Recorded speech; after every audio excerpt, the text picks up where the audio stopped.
Shalom Bapak Ibu yang terkasih, mari kita tundukkan kepala, kita berdoa, minta pimpinan Tuhan untuk pewartaan firman-Nya. Kami datang ya Tuhan, anak-anak-Mu datang. Kami mau mendengarkan kebenaran firman-Mu. Ini hati kami, terbuka buat Tuhan. Biarlah hati kami menjadi lemah lembut untuk meresapi kebenaran-Mu ya Tuhan. Memenuhi hati, pikiran, diri kami. Sehingga kami dikuatkan untuk hidup dalam hari-hari selanjutnya. Pakai hamba-Mu yang sudah mempersiapkannya dalam segala keterbatasan Kau sempurnakan untuk menyatakan kebenaran-Mu ya Tuhan. Sehingga orang semakin memuja, meninggikan, memuliakan Tuhan.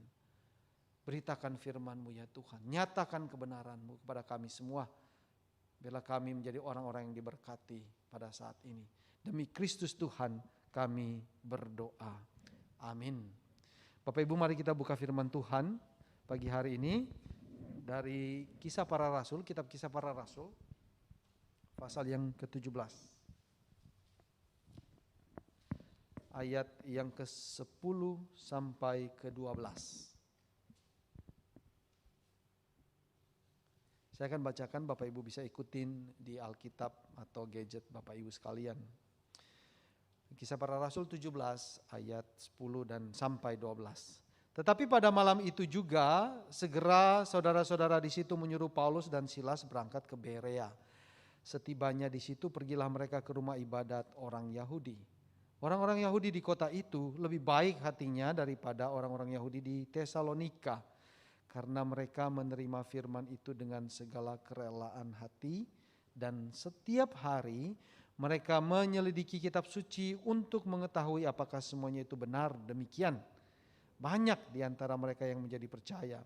Juga tidak sedikit di antara perempuan-perempuan terkemuka dan laki-laki Yunani. Demikianlah pembacaan firman Tuhan. Kita berbahagia karena kita membaca dan melakukannya dalam hidup kita setiap hari. Bapak Ibu yang terkasih di dalam Tuhan Yesus, ada sebuah moto. Ketika saya dulu sekolah di sekolah perhotelan, sebelum sekolah teologi, kita diajarkan sebuah moto. Kalau di hotel, dunia hotel itu ada moto, pelanggan adalah raja. Ya.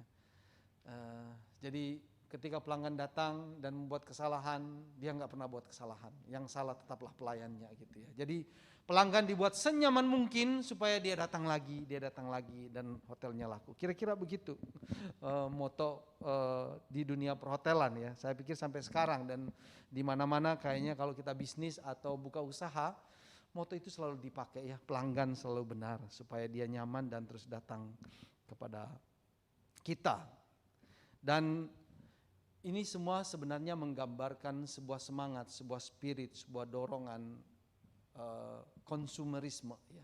Kita mau supaya orang belanja sebanyak mungkin dari kita ya, dan kita mendapat keuntungan oleh karena itu. Tapi tanpa sadar sebenarnya yang kita tawarkan adalah kenyamanan, Bapak Ibu yang terkasih. Di dunia sekarang ini semua orang berlomba-lomba memberikan kenyamanan, termasuk di gereja sebenarnya. Kita membuat jemaat senyaman mungkin supaya dia bisa datang lagi, sampai akhirnya kadang mengorbankan firman Tuhan sehingga firman Tuhan itu jadi tumpul ya. Jadi banyak gereja yang pengkhotbahnya itu mirip motivator ya.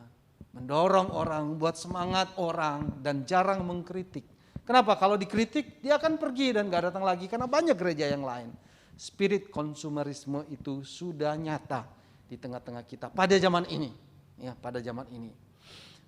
Dan itu menjadi tantangan buat kita semua. Kenapa? Karena kalau orang mencari kenyamanan ya, bukan saja dalam kehidupan pribadinya tapi juga di dalam gereja, maka firman Tuhan tidak akan menancap dalam kehidupannya.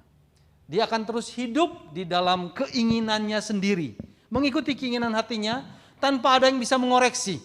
Enggak ada yang bisa. Kenapa? Karena dia adalah raja. Aku yang berdaulat atas hidupku dimanapun aku pergi. Gitu ya. Sehingga perpindahan jemaat dari satu gereja ke gereja lain bukan hal yang asing lagi sekarang ini gitu ya. Kita punya gereja di sini, 1 kilo kemudian bisa bangun gereja lagi dan gak perlu cari-cari jemaat. Tinggal buka gereja yang punya entertainment. Musiknya bagus, layarnya gede, lampunya banyak, dan jemaat dari sini bisa ke sana. Nah itu dunia saat ini dan merupakan ancaman sebenarnya buat kehidupan Kristen kita yang sejati sebenarnya, yang berpusat kepada kebenaran firman Tuhan.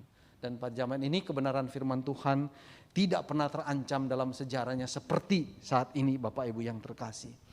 Pendangkalan di dalam kebenarannya itu. Dan ironisnya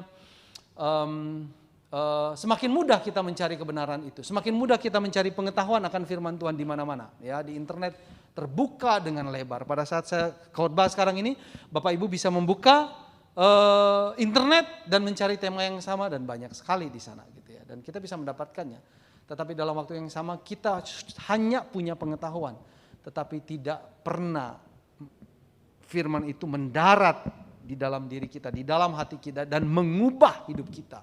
Mungkin kita menjadi orang Kristen yang pintar, tetapi kita tidak pernah menjadi orang Kristen yang penuh kasih, punya rasa keadilan, punya ketekunan yang benar. Dan buah roh itu tidak pernah ada dalam kehidupan kita. Walaupun kita pintar akan firman Tuhan. Kenapa? Karena firman Tuhan tidak pernah direnungkan, didalami dalam hidup kita setiap hari. Nah, Bapak Ibu yang terkasih di dalam Tuhan Yesus, fenomena ini Eugene Peterson menyebutnya sebagai spiritualitas kedaulatan diri.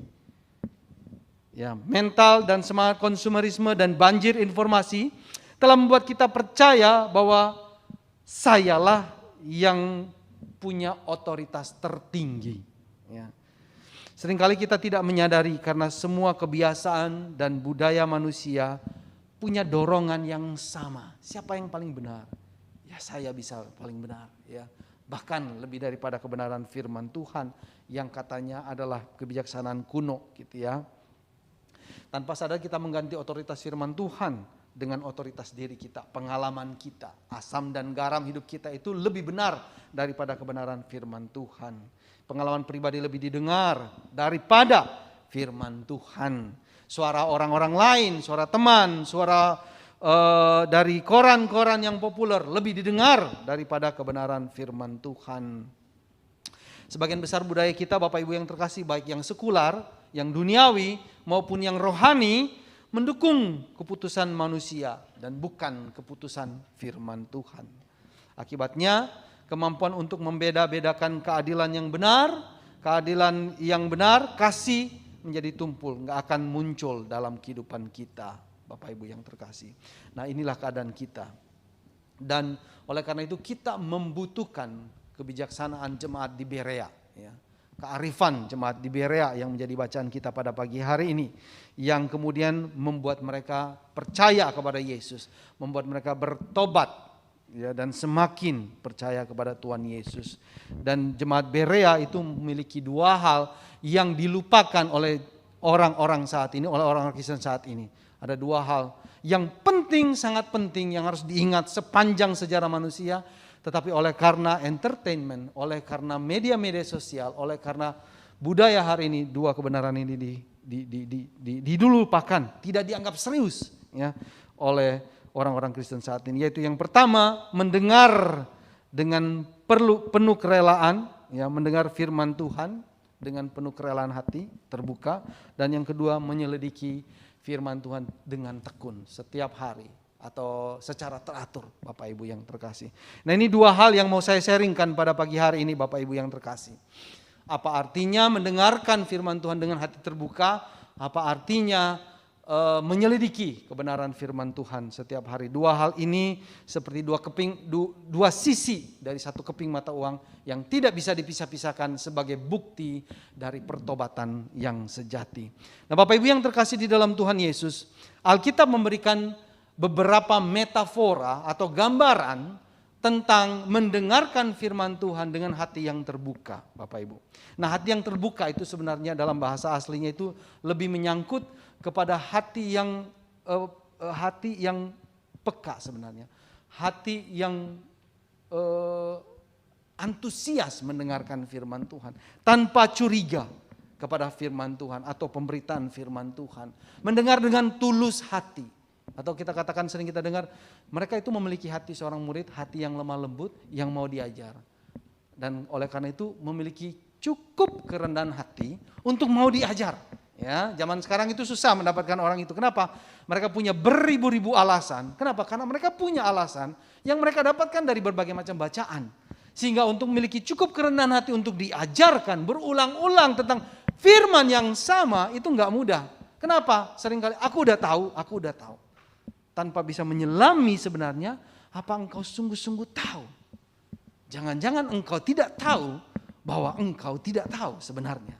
Engkau pikir engkau tahu, tapi ternyata engkau enggak tahu. Kan misalnya gitu ya, Bapak Ibu yang terkasih. Nah, di dalam Alkitab ada beberapa metafora. Yang pertama dari kitab Yesaya 31 ayat 4. Dikatakan begini, sebab beginilah firman Tuhan kepadaku, seperti seekor singa atau singa muda menggeram untuk mempertahankan mangsanya, dan tidak terkejut mendengar teriakan seluruh pasukan gembala yang dikerahkan melawan dia, dan tidak mengalah terhadap keributan mereka.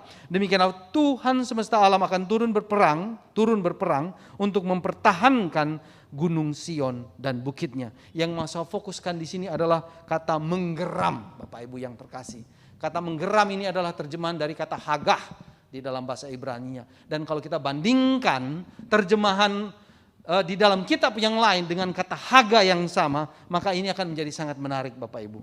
Di dalam Mazmur 1 ayat 2, tetapi yang kesukaannya ialah Taurat Tuhan, dan yang merenungkan Taurat itu siang dan malam. Kata merenungkan di situ Bapak Ibu, terjemahan dari kata haga juga. Ya, tadi di Yesaya kata haga diterjemahkan dengan menggeram, seekor singa yang begitu menikmati mangsanya dan mau melindungi mangsanya dari rebutan orang lain. Dan di dalam Mazmur 1 ayat 2 artinya merenungkan firman Tuhan. Mazmur 63 ayat 7 juga mengatakan hal yang sama. Apabila aku ingat kepadamu di tempat tidurku, merenungkan engkau sepanjang kawal malam. Ini juga kata haga.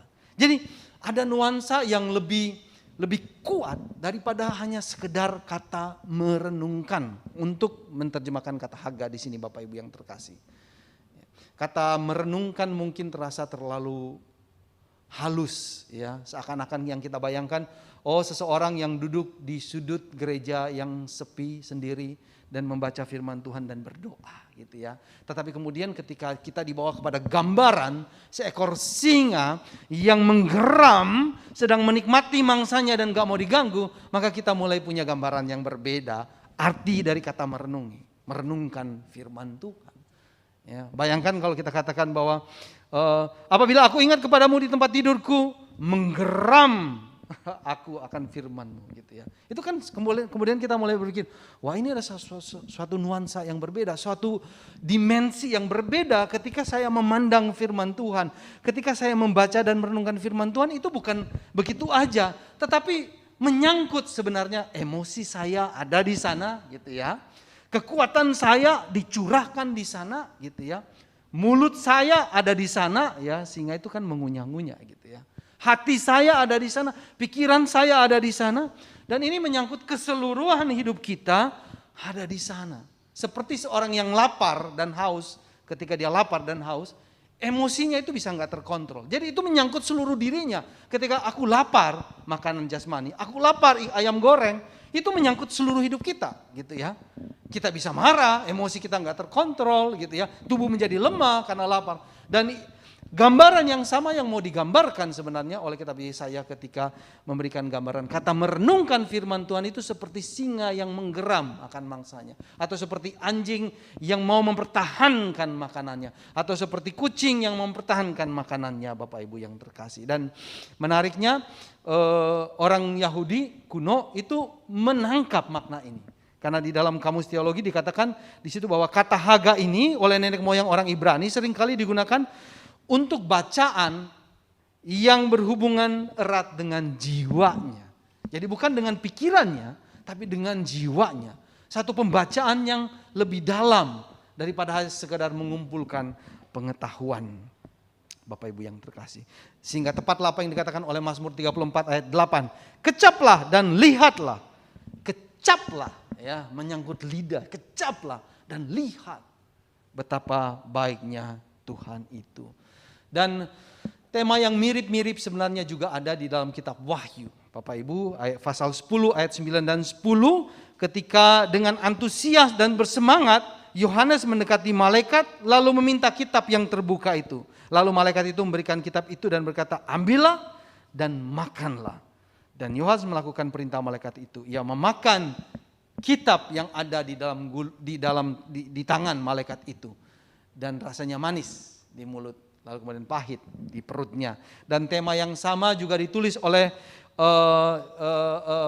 Nabi Yesekiel dan juga oleh Nabi Yeremia. Di dalam Yesekiel pasal 3 ayat 1, saya bacakan secara cepat Bapak Ibu yang terkasih. Ditulis begini, firman-Nya kepadaku, hai anak manusia, makanlah apa yang engkau lihat di sini. Makanlah gulungan kitab ini dan pergilah, berbicaralah kepada kaum Israel. Dan di sini kita bisa melihat ya, sebuah gambaran sebenarnya, sebuah gambaran bahwa Alkitab atau firman Tuhan itu bukanlah hanya konsumsi pikiran kita, ya, tapi konsumsi untuk hidup kita sendiri, untuk diri kita sendiri. Bahwa setiap orang yang percaya harus memahami bahwa Alkitab itu adalah makanan buat jiwanya. Ketika ia memandang Alkitab, ketika ia melihat Alkitab, ia melihatnya dengan sikap antusias, dengan satu perasaan yang menggebu-gebu ingin menikmatinya. Satu perasaan yang harus dipuaskan saat ini juga tanpa bisa ditunda-tunda. Bapak Ibu yang terkasih, hati kita terpaut. Aku ingin menikmatinya dan aku mau menikmatinya sekarang ini. Dan aku mau menikmatinya berlahan-lahan. Aku gak mau waktu seperti ini lewat begitu saja dengan terburu-buru. Kenapa? Karena begitu nikmatnya. Sama seperti kita memakan makanan yang lezat. Sama ketika kita sedang menikmati makanan dalam keadaan lapar Bapak Ibu. Dan makanan itu begitu lezat di depan kita. Hati kita terpaut. Hati kita terjatuh cinta. Hati kita gak bisa kemana-mana. Mata kita tertuju kepada Tuhan. Tertarik hanya kepada Dia. Hanya kepada kebenaran firman-Nya. Jadi kita tidak membaca Alkitab seperti membaca koran. Mengumpulkan pengetahuan. Oh, aku udah banyak pengetahuan, aku udah cukup. Enggak. Lebih dalam daripada itu Bapak Ibu yang terkasih. Kita harus makan firman itu. Masuk ke dalam diri kita. Masuk ke dalam urat saraf, refleks kita, imajinasi kita, bayangan kita, cara berpikir kita. Cara kita berjalan, cara kita berpakaian, cara kita berpikir. Firman Tuhan masuk semua ke dalamnya. Meresapi, terasimilasi di dalam diri kita. Firman Tuhan ada di dalam cara kita berelasi, cara kita bekerja, cara kita belajar, cara kita melayani. Di dalam kehidupan keluarga kita, di dalam kita menanggapi kesengsaraan dan ketidakadilan di dunia ini. Jadi firman Tuhan itu masuk dalam diri kita. Eugene Peterson menulis begini, membaca Alkitab adalah sebuah anugerah yang tak terukur. Kita bayangkan di daerah Timur Tengah begitu susahnya membaca firman Tuhan. Begitu susahnya untuk memiliki Alkitab. Dan mungkin bagian-bagian tertentu di dalam bangsa kita ini pun susah untuk bisa membaca Alkitab dengan terus terang. Ya. Tapi di sini Alkitab ada di mana-mana. Kita bisa membacanya kapan saja kalau kita mau. Dan Eugene Peterson mengatakan ini anugerah yang tak terukur. Hanya ada catatannya jika firman itu terasimilasi, diterima oleh jiwa, dimakan, dikunyah, dinikmati, disenangi dengan tidak terburu-buru. Anugerah terkatakan kalau kita membaca Alkitab itu dengan baik dan benar. Jadi firman Tuhan, beliau melanjutkan firman Tuhan itu dimaksudkan untuk makanan jiwa kita. Bukan hanya penuntun. Oh, menuntun aku supaya jalan yang benar. Enggak, lebih daripada itu membentuk hidup kita, Bapak Ibu. Membentuk hidup kita. Sampai hari ini. Ya, jadi bukan makanan nasi goreng, daging, ikan yang membentuk hidup kita, ya, yang menurut saya hanya terbatas di dunia ini, ya. Kita mungkin ketika muda kita bisa makan banyak, all you can eat, kita bisa makan banyak sekali sampai rumah makan itu rugi gitu. Tapi kalau kita sudah mulai, saya 45 terus kata kita nggak bisa makan banyak, saya nggak bisa makan all you can eat, saya rasa rugi. Padahal dulu waktu SMA kuliah terutama, wah kita mau buat rugi tuh. Restoran gitu ya. Tapi sekarang sudah nggak bisa. Ada keterbatasan. Tetapi memakan firman Tuhan, makin tua makin jadi. Makin tua makin jadi. Semakin berhikmat kita gitu ya. Jadi ada istilah semakin putih rambut kita, seharusnya kita semakin bijak.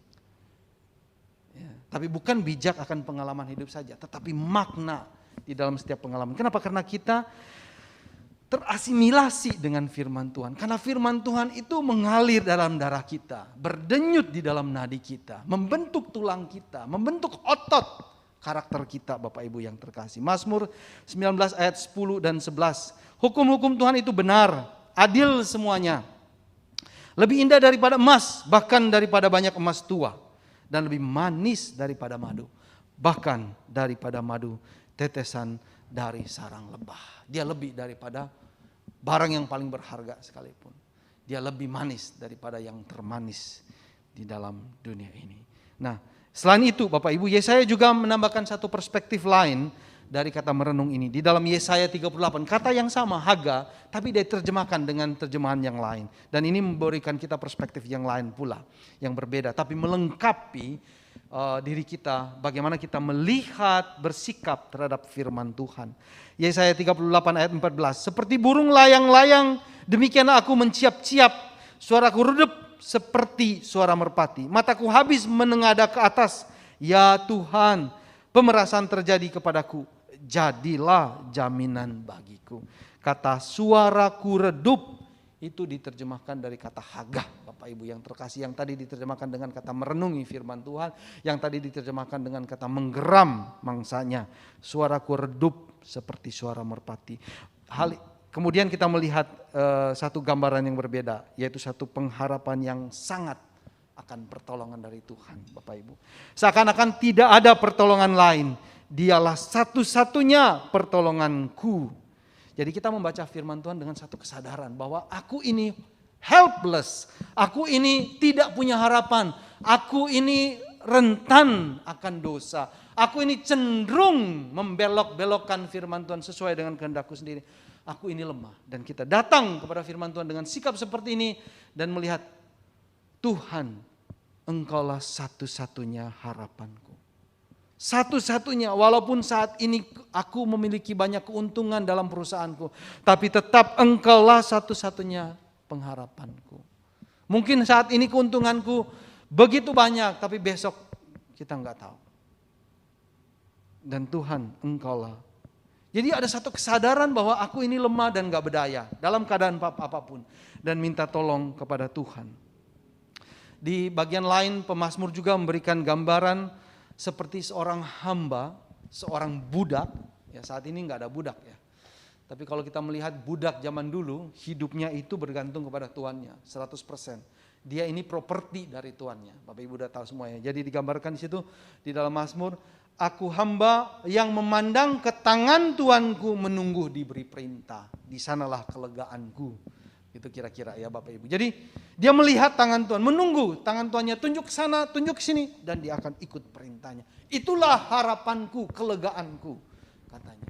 Dan itulah sikap, itulah pandangan yang mau ditunjukkan oleh Yesaya ketika diterjemahkan dengan suara redup merpati yang menantikan harapan, menunggu diberikan sesuatu oleh Tuhan, diberikan jalan keluar atau pertolongan dari Tuhan. Jadi Bapak Ibu yang terkasih, ada dua kita melihat. Ketika kita menghadapi firman Tuhan, melihat firman Tuhan, memahami firman Tuhan, ada dua hal. Pertama, kita mau melihatnya sebagai makanan buat jiwa kita. Antusias, menggebu-gebu, berapi-api, bergairah. Sama seperti kita bergairah kepada sesuatu yang benar-benar kita idamkan. Yang kedua, satu-satunya harapan, tidak ada yang lain. Itulah firman Tuhan. Dan ini yang mendorong kita, inilah sikap kita mendengarkan firman Tuhan, membaca firman Tuhan, dan mendorong kita untuk menelitinya sesering mungkin. Kenapa? Karena itu memperkaya jiwaku, Bapak Ibu yang terkasih. Bagaimana ini terjadi? Bagaimana kita bisa memiliki antusias, gairah semacam itu kepada firman Tuhan? Bagaimana itu bisa terjadi? Otomatis terjadi? Enggak, Bapak Ibu. Firman Tuhan mengatakan Roh Kudus akan masuk dan tinggal di dalam diri kita, menjadikan kita baitnya. Dan disitulah kemudian hati kita dibentuk untuk reseptif terhadap firman Tuhan. Yesekiel 36 ayat 27. Dari ayat 26 sebenarnya ya. Ayat 26 mengatakan begini. Kamu akan kuberikan hati yang baru dan roh yang baru dalam batinmu, dan aku akan menjauhkan dari tubuhmu hati yang keras, dan kuberikan kepadamu hati yang taat. Roh Kudus akan kuberikan diam di dalam batinmu. Dan aku akan membuat kamu hidup menurut segala ketetapanku dan tetap berpegang pada peraturan-peraturanku dan melakukannya.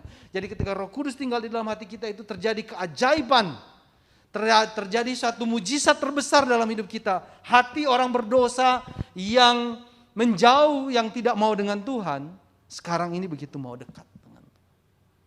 Begitu rindu akan kebenaran firman-Nya. Dan Roh Kudus yang sama akan membuat kita tekun belajar firman-Nya. Ini yang pertama. Roh Kudus meyakinkan kita bahwa Alkitab yang kita baca benar-benar firman Tuhan. Benar-benar adalah penyataan wahyu dari Tuhan kepada kita semua. Dan kita bisa melihat kehidupan Allah sendiri di dalam firman ini. Penuh dengan janji-janji untuk kita hidupi hari ini. Sehingga kita bisa katakan bahwa apapun yang ada di dalam hidupku, kalau aku pegang janji Tuhan, maka hidupku tidak akan tergoyahkan, Bapak Ibu yang terkasih. Nah, keyakinan ini adalah titik awal dari semua gairah antusiasme kita dalam menerima kebenaran firman Tuhan. Namun gak sampai di sana saja Bapak Ibu, kita juga harus menanggapi dengan menelitinya. Di dalam perumpamaan penabur itu ya Bapak Ibu, kata menerima yang ditulis oleh Lukas sama dengan kata menerima di sini.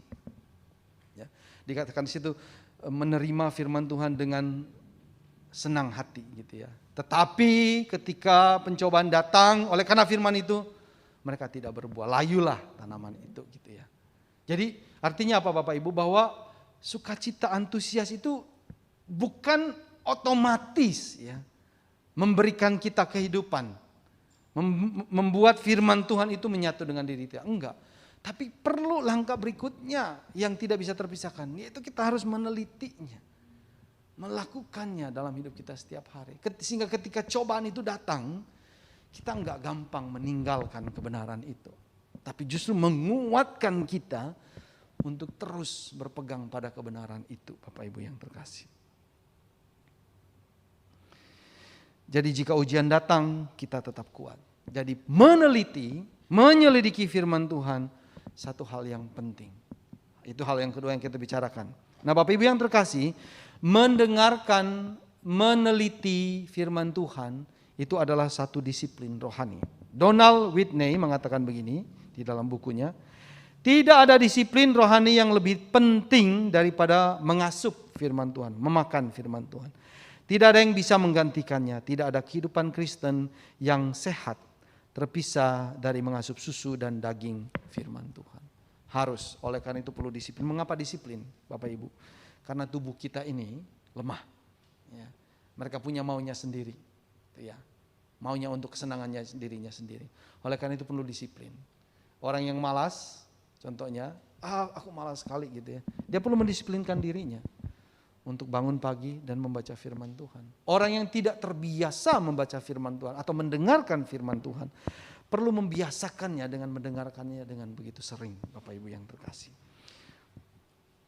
Nah, di dalam proses meneliti firman Tuhan, Bapak Ibu, kita perlu pertama proses meneliti. Sebelum sampai ke meneliti, menyelidiki, merenungkan firman Tuhan, pertama kita perlu mendengarkan.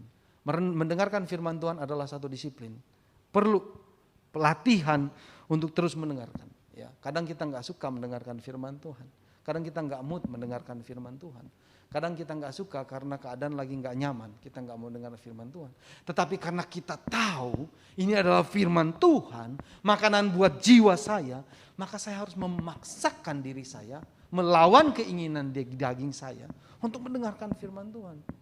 Jadi wahyu Allah yang dinyatakan kepada kita melalui Roh Kudus yang mengubah hati kita kepada firman Tuhan. Pemahaman ini harus mendrive kita untuk melawan keinginan-keinginan tubuh kita, malas, emosi kita yang gak positif.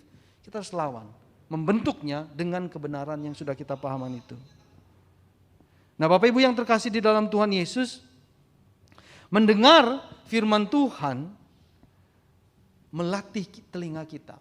Saya dulu waktu pertama kali bertobat, saya susah sekali mendengarkan lagu-lagu rohani, ya apalagi firman Tuhan sebenarnya. Ya. Tapi saya memaksakan diri saya. Saya lebih senang mendengarkan lagu-lagu rock, metal. ya Metallica, Guns N' Roses, lebih renyah, lebih enak gitu ya. Tapi karena saya tahu harus berubah nih dari musik yang ini, dari kata-kata yang enggak baik ini ke mendengarkan musik rohani ya. Pada zaman itu ya, GMB misalnya yang muda-muda pada zaman ini. Harus mendengarkan walaupun musiknya enggak sesuai dengan, tapi saya belajar untuk mendengarkan dan puji Tuhan, sekarang udah nggak perlu ini lagi, udah otomatis ke sana gitu Bapak. Latihan mendengarkan firman Tuhan, dan buat kita semua Minggu pagi adalah waktu yang paling tepat untuk mendengarkan firman Tuhan. Datang ke gereja. Nah, ini perlu disiplin kan?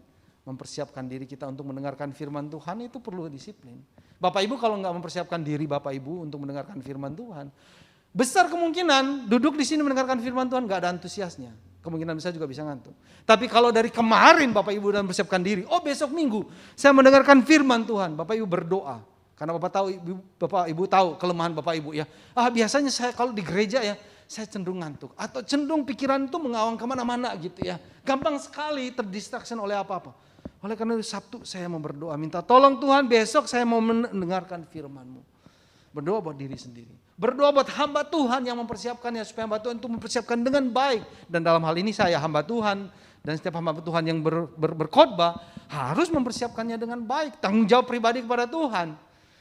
Harus benar-benar sesuai dengan kebenaran firman Tuhan. Kemalasan yang menggoda dia selama proses persiapan, keengganannya dengan berbagai macam alasan harus dilawan dengan satu pemikiran, ini adalah firman Tuhan dan jemaat membutuhkan makanan untuk jiwanya. Hamba Tuhan perlu melawan setiap kecenderungan dirinya yang negatif di dalam persiapan akan firman Tuhan. Nah, dengan demikian Bapak Ibu, kita belajar mendengarkan firman Tuhan. Mendengarkan firman Tuhan bukanlah satu hal yang otomatis. Karena kita terbiasa mendengarkan yang lebih renyah, yang lebih senang dengan kita. Konflik di DPR, kita lebih senang dengarnya. Nah, di firman Tuhan enggak ada yang gitu-gitu. Nah, kita perlu belajar. Disinilah disiplin itu. Aku mau datang pagi-pagi, tidur lebih awal malam. Persiapkan diri kita semua untuk itu. Dan selain itu, selain dengarkan di gereja, kita perlu mendengarkan juga khotbah-khotbah yang banyak sekali di YouTube, Spotify, dan lain sebagainya.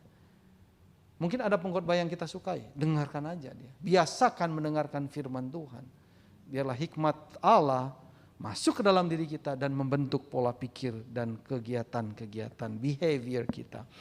Dan setelah mendengarkan, yang kedua Bapak Ibu membaca firman Tuhan.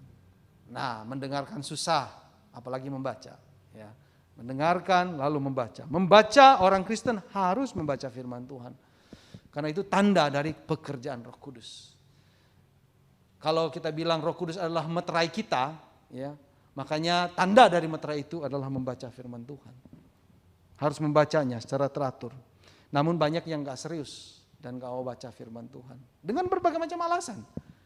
Yang tentu saja lebih nyaman buat dia untuk melakukan itu daripada membaca firman Tuhan. Walaupun pengetahuan ini mengatakan firman itu makanan buat jiwa, penting buat tubuhmu, tanda pekerjaan Roh Kudus. Dia pahamin, mengerti. Tapi dia tidak melakukannya. Karena ada hal lain yang lebih nyaman, lebih mengasihkan buat dia. Oleh karena itu membaca firman Tuhan juga adalah disiplin Bapak Ibu yang terkasih. Kita harus membacanya. Dan melawan setiap kemalasan kita. Ataupun alasan, berbagai macam alasan yang menurut kita lebih penting. Ya. Dan oleh karena itu di dalam disiplin ini yang pertama yang harus kita perhatikan adalah menetapkan waktu. Kapan engkau membaca? Melakukan renungan harian. Saat teduh pribadi. Kapan? Pagi, malam, siang, terserah sebenarnya ya. Tergantung kita di mana waktu yang terbaik buat kita. Pada umumnya orang pagi-pagi. Kalau saya pagi karena masuk kantor pagi, jadi pagi. Ya. Bangun pagi-pagi sebelum semuanya bangun. Kenapa? Kalau anak udah bangun, anak saya paling besar umur 9. Kalau dia udah bangun, yang lain bangun, udah nggak ada ketenangan lagi. Ya, mereka ke sana, ke sini, nyanyi sana, nggak bisa. Jadi harus bangun lebih pagi kalau saya. Jadi secara spesial, khusus datang pada Tuhan. Jam 5 pagi dan membuka firman Tuhan. Paling tidak sejam. Membaca, merenungkan dan berdoa.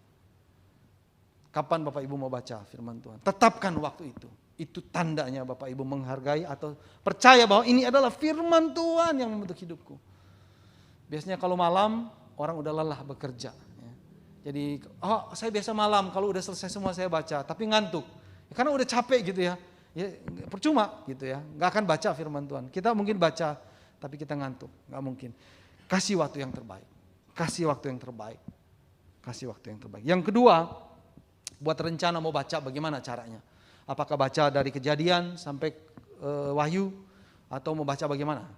Atau mau baca ikut renungan harian, kita punya buku renungan harian apa? Ya kalau renungan harian yang biasa kita punya itu, ada renungannya, tapi dia aja tulis juga baca Alkitab setahun gitu kan. Ada ya dari kitab apa. Nah kita bisa ikutin itu juga. Gitu. Kalau saya membaca 5 kitab, 6 ya. Jadi dari kitab Kejadian, jenis kitab Pentatuk ya, surat-surat atau tulisan Musa, 1 pasal setiap hari. Lalu kitab sejarah dari Yosua itu ya, kitab sejarah 1 pasal setiap hari. Lalu kemudian dari kitab puisi dari Ayub itu ya, itu kitab puisi. Kitab nabi-nabi ya dari Yesaya. Lalu kemudian Injil. Lalu kemudian surat-surat. Jadi 5 jenis kitab ini saya baca 1 pasal setiap hari. Setiap hari baca. Terus saja baca, putar aja terus ya. Kadang perjanjian baru udah bolak 2 kali, ya perjanjian lama masih belum. Masih karena perjanjian lama lebih banyak. Terus saja. Tapi sangat menarik pembacaan seperti itu. Karena banyak hal yang kita nggak pernah tahu, tiba-tiba tahu. Relasinya ya antara perjanjian lama dan perjanjian baru yang tidak kita pernah dengar, tiba-tiba kok ada relasinya. Kita bisa melihat di dalamnya. Dan kadang ketika kita bosan sampai kitab Imamat, apa ini ya persembahan pembakaran kita nggak ngerti, malas nggak mau baca lagi, kita berhenti di sini. Tapi yang lain masih jalan, ya Mazmur masih jalan, gitu, kitab puisi masih jalan, terus baca nabi-nabi, Injil, surat-surat masih, gitu ya, masih jalan. Sampai kita kemudian mungkin ada waktu lebih banyak untuk mengerti, kita baru lanjutkan lagi kitab yang sangat membosankan, misalnya seperti kitab Imamat seperti itu. Jadi, itu keuntungan, itu pengalaman saya Bapak Ibu, tapi nggak tahu dengan Bapak Ibu sekalian. Kalau mau pakai cara itu silakan gitu ya. Atau yang paling gampang ya ikut renungan harian. Atau bisa cari sebenarnya di internet, tulis aja gitu ya. Reading plan gitu ya, Bible reading plan itu banyak sekali, kita bisa cari suka-suka kita dan kita bisa dibantu. Itu membuat rencana membaca kitab. Yang ketiga Bapak Ibu yang terkasih, merenungkan, meneliti firman Tuhan. Cari 1 ayat atau 1 perikop, teliti. Ya, direnungkan itu. Seringkali paling mudah ya dari buku renungan harian ya atau buku renungan yang lain. Mereka biasanya kasih 1 ayat, lalu kasih penjelasan renungan, lalu ada pertanyaan. Nah, kita menjawab pertanyaan itu dengan sungguh-sungguh sebagai bekal buat kita hari itu. Sungguh-sungguh menjawab renungan yang atau pertanyaan renungan yang dikasih. Kalau saya biasanya ketika membaca Alkitab yang tadi itu Bapak Ibu yang terkasih 5 atau 6 pasal itu, tiba-tiba ada 1 kata yang muncul. Ya, wah ini menarik nih, perlu diteliti gitu. Nah akan cari di dalam kitab itu kata ini meaningnya apa. Misalnya di dalam Injil Yohanes ada kata kasih Bapak Ibu yang terkasih. Kata kasih dicari semua. Saya cari semua kata kasih di dalam Injil Yohanes. Konteksnya seperti apa di dalam Injil Yohanes. Nah setelah di Injil Yohanes lalu cari di surat-surat Yohanes. Kata kasih itu ditulis dalam konteks kalimat-kalimat seperti apa. Diteliti lalu kita akan belajar. Apa arti kasih dari konteks-konteks yang kita baca di dalam Alkitab seperti itu. Atau kata hati nurani. Ya, hati nurani yang ditulis di dalam perjanjian baru, khususnya surat-surat Paulus, di dalam konteks makan daging dan semuanya, kita bisa membaca dan mulai mengerti apa itu hati nurani. Lalu ketika kita membaca perjanjian lama, meskipun tidak ada kata hati nurani, tapi karena kita mengerti konteksnya, lalu kita bisa melihat, oh ternyata kata hati di dalam perjanjian lama ngomong tentang hati nurani juga. Nah ini semua karena kita belajar. Nah ini yang lebih rumit sedikit dan butuh waktu lebih banyak. Tapi karena ada api di dalam diri kita Bapak Ibu, tidak mustahil kita bisa melakukannya Bapak Ibu. Dan yang terakhir Bapak Ibu adalah mendoakan firman Tuhan. Ini juga penting sekali. Buah kerinduan. Kita mendoakan firman yang kita baca. Karena kita rindu agar firman Tuhan itu terjadi dalam diri kita. Dan kita tahu kita nggak mampu menjadikan itu dalam hidup kita. Oleh karena itu kita berdoa. Minta tolong kepada Tuhan. Seperti pagi hari ini misalnya kita baca tentang jemaat di Berea. Ya mereka membaca firman Tuhan dengan hati terbuka. Dan meneliti firman itu setiap hari. Kita berdoa, Tuhan aku mau menjadi jemaat seperti jemaat di Berea. Yang tidak curiga kepada firman-Mu. Buka mata hatiku agar aku mendengarkan firman itu dengan hati terbuka. Tanpa curiga. Tolong aku Tuhan agar aku berani dan rajin meneliti firman itu setiap hari dan menanggapinya dalam hidup kita setiap hari. Berdoa seperti itu dan begitu seterusnya ketika kita membaca firman Tuhan. Itulah kerinduanku dan aku berdoa kepada Tuhan. Dan tanpa Bapak Ibu sadari, hidup Bapak Ibu berubah. Konsep pemikiran berubah. Dan itu menyenangkan hati kita semua. Nah itu beberapa hal Bapak Ibu ketika kita meneliti firman Tuhan secara singkat. Kita perlu melakukan itu semua. Dan itu akan mengubah hidup kita. Kita nggak akan berubah seumur hidup kita kalau kita tidak melakukan penelitian firman Tuhan.